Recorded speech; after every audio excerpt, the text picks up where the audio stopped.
আসসালামু আলাইকুম। আওয়ামী লীগের নেতৃবৃন্দ ভাই বোনেরা, আপনারা হতাশ হবেন না, ঘাবড়াবেন না। রাজনীতিতে শেষ বলে কোনো কথা নাই।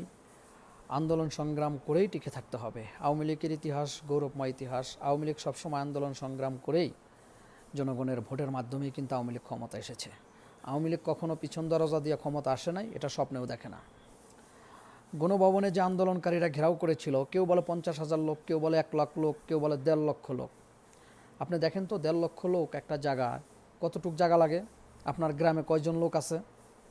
আমাদের নেত্রী যদি এখনও ডাক দেয়, কয়েক কোটি লোক রাস্তায় নেমে আসবে। সেই জন্যে সেটা কিন্তু ডক্টর ইউনূস সাহেব ভালোই জানে, সেই জন্য কিন্তু উনি গণভবনে থাকে না, উনি থাকে যমুনায়। তাই আপনারা শহরমুখী হন। আওয়ামী লীগের সকল নেতৃবৃন্দ ভাই ও বোনেদের প্রতি আমি অনুরোধ করবো, আপনারা শহরমুখী হন। আপনারা গ্রামে না থেকে আপনারা শহরে গিয়ে কাজকাম করুন। আমাদের হাইকমান্ড এবং নেত্রী যখনই ডাক দেবে তখনই ঝাঁপিয়ে পড়তে হবে। আন্দোলন সংগ্রাম কাকে বলে সেটা আওয়ামী লীগ ভালোই জানে।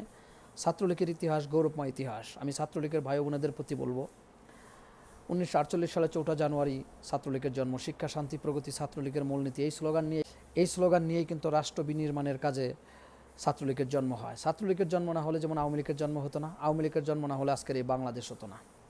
তো অবশ্যই আপনাদের মনে রাখতে হবে, ইনশাআল্লাহ। আর আন্দোলন সংগ্রাম এমনই একটা জিনিস, আন্দোলন করে যে কোনো কিছু করা সম্ভব। শিয়ালের শিকার করছে, সেটাকে বাঘের শক্তি বেশি, বাঘে ছিনিয়ে নিবে, এটা রাইট। বাঘে শিকার করছে, বাঘের কাছ থেকে সিংহ ছিনিয়ে নিবে, এটা রাইট। আন্দোলন সংগ্রাম হচ্ছে এমন একটা জিনিস।